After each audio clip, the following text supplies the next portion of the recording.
दोस्तों कुछ दिन पहले मैं आप लोगों को एक वीडियो के माध्यम से बताया था कि किस तरीके से जर्मनी भारत के साथ गवर्नमेंट टू गवर्नमेंट डील के अंतर्गत सबमरीनों के प्रोजेक्ट को आगे बढ़ाना चाहता है और इसके रिगार्डिंग जल्दी ही जर्मनी की तरफ से भारत के सामने सबमरीनों का एक फॉर्मल ऑफर भी रखा जाना है। हालांकि दोस्तों फॉर्मल ऑफर से पहले जर्मनी की तरफ से एक इनफॉर्मल ऑफर भी रखा गया था और भारत की तरफ से एक फॉर्मल ऑफर का रिक्वेस्ट किया गया था। पर दोस्तों अब एक तरफ जहाँ पे बताया जा रहा है कि जर्मनी के कंपनी ThyssenKrupp मरीन सिस्टम के तरफ से नेक्स्ट महीने भारत के साथ भारत में ही प्राइवेट कंपनियों के साथ मिलकर 6 नेक्स्ट जनरेशन के डीजल इलेक्ट्रिक सबमरीनों के कंस्ट्रक्शन को लेके एक प्रस्ताव और डिटेल रखा जाएगा, तो वहीं पे इन खबरों के बीच में एक ऐसा खबर खुल के आ रहा है जो भारत को परेशान कर सकता है। बेसिकली दोस्तों ये जो 6 नेक्स्ट जनरेशन के डीजल इलेक्ट्रिक सबमरीन है ये भारत प्रोजेक्ट 75I के अंतर्गत अपने बेड़े में शामिल करना चाहता है। और प्रोजेक्ट 75I को अगर देखा जाए तो इसमें कई तरीके के इंडिजीनियस कंपोनेंटों के भी इस्तेमाल का बात रखा गया है, जिनमें इंडियन एयर इंडिपेंडेंट प्रोपल्सन सिस्टमों से शुरू करके वर्टिकल लॉन्चिंग सिस्टम, इंडिया के कई तरीके के ऑनबोर्ड इक्विपमेंटों से शुरू करके इंडियन हथियार तक शामिल है। पर ThyssenKrupp मरीन सिस्टम की तरफ से अपने प्रस्ताव रखने से पहले ही मीडिया में बताया जा रहा है कि जर्मनी के ऐसे ऑफर में भारत के इंडिजीनियस कंपोनेंटों के इस्तेमाल का संभावनाएं नहीं है।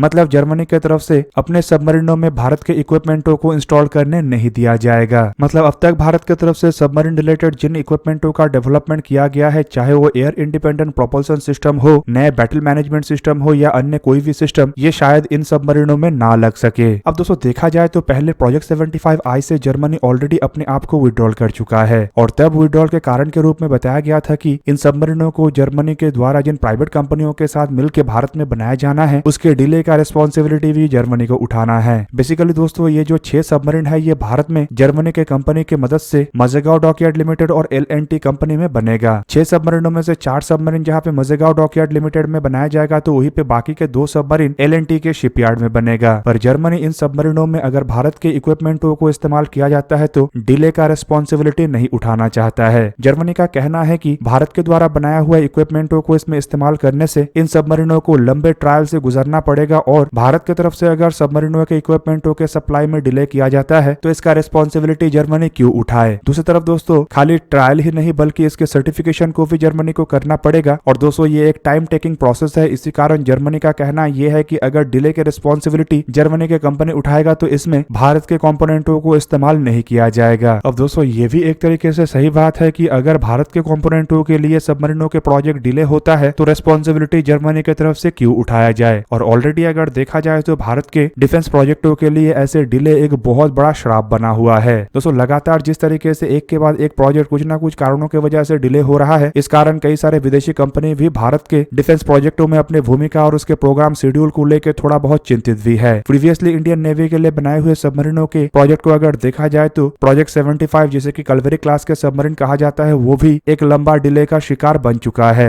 दोस्तों इसमें कई बार फेलियर के बाद भारत को आखिरकार फ्रांस के शिपयार्ड नेवल ग्रुप के साथ सक्सेस मिला और करीब करीब 1 दशक के इंतजार के बाद ही भारत को ये सबमरीन मिल सका। अब दोस्तों अगर देखा जाए तो भारत अगर जर्मनी के गवर्नमेंट टू गवर्नमेंट प्रस्ताव के अंतर्गत आगे बढ़ता है तो भारत को प्रोजेक्ट 75I को कैंसिल करना पड़ेगा, क्योंकि प्रोजेक्ट 75I असल में एक बीडिंग प्रोसेस के तहत आगे बढ़ाया जाना है। लेकिन अभी बताया जा रहा है कि भारत जर्मनी के प्रस्ताव को लेकर कंसिडर तो कर रहा है लेकिन प्रोजेक्ट 75I को भी रद्द नहीं करना चाहता है, क्योंकि प्रोजेक्ट 75I में साउथ कोरिया के company DFU shipyard and marine engineering की तरफ से KSS-3 सबमरीनों का ऑफर किया गया है। और दोस्तों ये सबमरीन थोड़ा बहुत सस्ता भी है और एक तरीके से भारत की आवश्यकताओं को भी पूरा कर सकता है। ऊपर से साउथ कोरिया के company DFU shipyard and marine engineering की तरफ से भारत के सिस्टमों को भी इनकॉर्पोरेट करने का बात रखा गया है और दूसरी तरफ इसके सपोर्ट देने का भी बात रखा गया है। दोस्तों यहाँ पे आप लोगों के जानकारी के लिए ये भी बता दूं कि ये जो DFU shipyard and marine engineering के KSS-3 सबमरीन है इसके ओरिजिनल इक्विपमेंट मैन्युफैक्चरर असल में जर्मनी के कंपनी ThyssenKrupp मरीन सिस्टम ही है। बेसिकली बताया जाता है कि ThyssenKrupp मरीन सिस्टम के ही सबमरीनों के डिजाइन का इस्तेमाल करके DFU shipyard and marine engineering की तरफ से अपना सबमरीनों को बनाया गया है और ऐसे में अगर जर्मनी चाहे तो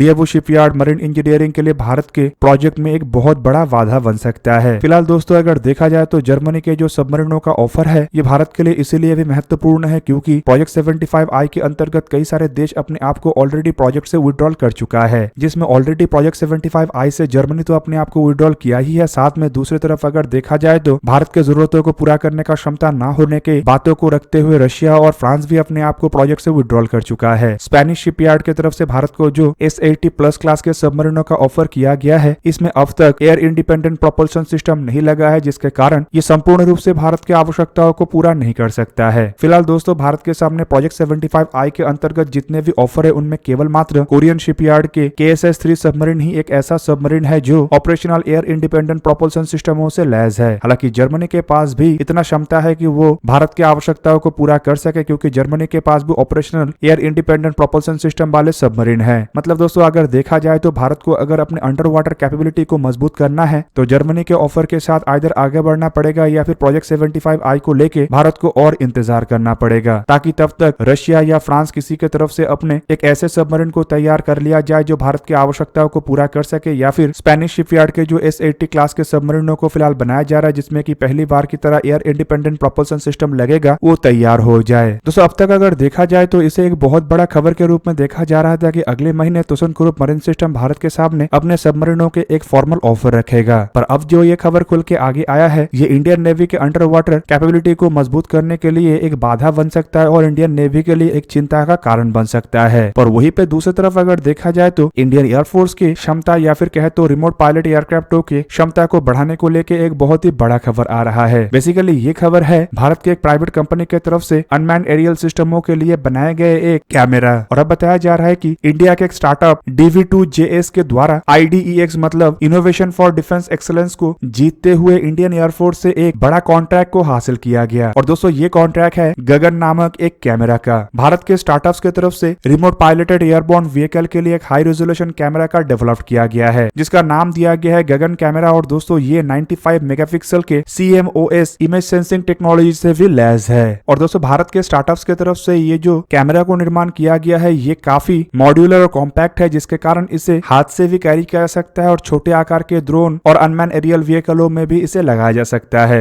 रिपोर्ट में दावा किया जा रहा है कि ये केवल मात्र 15 किलोग्राम वजन का है। और गगन कैमरा को लेके सबसे बड़ा बात यह है कि ये संपूर्ण रूप से मेड इन इंडिया कैमरा है, जिसमें केवल मात्र मेड इन इंडिया कंपोनेंट्स का ही इस्तेमाल नहीं किया गया है, बल्कि इसके साथ साथ मेड इन इंडिया सॉफ्टवेयर का भी इस्तेमाल किया गया है। दोस्तों ऐसे कैमरे को माना जा रहा है कि इंडिया की तरफ से डेवलप किए गए अनमैन एरियल व्हीकल जैसे कि आर्चर NG, रुस्तम और तापस श्रेणी के ड्रोनों में इस्तेमाल किया जाएगा। दोस्तों इस तरीके के कैमरा से हाई रेजोल्यूशन फोटोग्राफी भी किया जा सकता है और दुश्मन के ठिकाने के ऊपर निगरानी भी रखा जा सकता है। बेसिकली दोस्तों 95 मेगापिक्सल वाला ये कैमरा काफी ऊंचाई से दुश्मन के डिटेल फोटोग्राफी कर सकेगा। और दूसरी तरफ इसमें जो CMOS टेक्नोलॉजी का इस्तेमाल किया गया है उससे बताया जा रहा है कि ये काफी लो लाइट में इवन कई तरीके के एनवायरमेंटल ऑब्स्टिकल्स के अंदर भी दुश्मन के ऊपर निगरानी रख सकेगा और दुश्मन के जानकारी उसको फोटोज के द्वारा हासिल कर सकेगा। दोस्तों ऐसे कैमरा के निर्माण से एक तरीके से तो भारत के आत्मनिर्भर भारत के संकल्प को मजबूती मिलेगा, तो वहीं पे दूसरी तरफ इंडिया के द्वारा बनाए जाने वाले अनमैन एरियल व्हीकलों को भी मजबूती मिलेगा। आप सब लोगों के जानकारी के लिए बता दूं कि इंडिया फिलहाल कई तरीके के अनमैन एरियल व्हीकलों के ऊपर काम कर रहा है और खाली अनमैन एरियल व्हीकल नहीं बल्कि कई तरीके के सर्वेलेंस इक्विपमेंटों को भी भारत बना रहा है। और इसमें अगर और एक पार्ट इंडिजिनियस तरीके से जोड़ा जाता है तो आप समझ सकते होंगे कि भारत के अन्य देशों के ऊपर से डिपेंडेंसी कितना घटेगा। अब दोस्तों ये डेवलपमेंट इंडिया के एयरफोर्स के मेक इन इंडिया इनिशिएटिव को तो बढ़ा रहा है, लेकिन दूसरी तरफ ThyssenKrupp मरीन सिस्टम की तरफ से जो खबर खुल के आगे आ रहा है ये इंडियन नेवी के लिए इंडिजिनाइजेशन को घटाएगा। पर दोस्तों एटलीस्ट इंडियन नेवी के अंडर वाटर फ्लीट को लेकर जिस तरीके का मुश्किलें आ रहा है उसे सॉल्व करने के लिए भारत को कुछ ना कुछ रास्ता निकालना पड़ेगा और कुछ ना कुछ कॉम्प्रोमाइज करना पड़ेगा, ताकि आने वाले समय में इंडियन नेवी के अंडर वाटर फ्लीट मजबूत रहे और पाकिस्तान जैसे देश से भारत को पीछे जाना ना पड़े।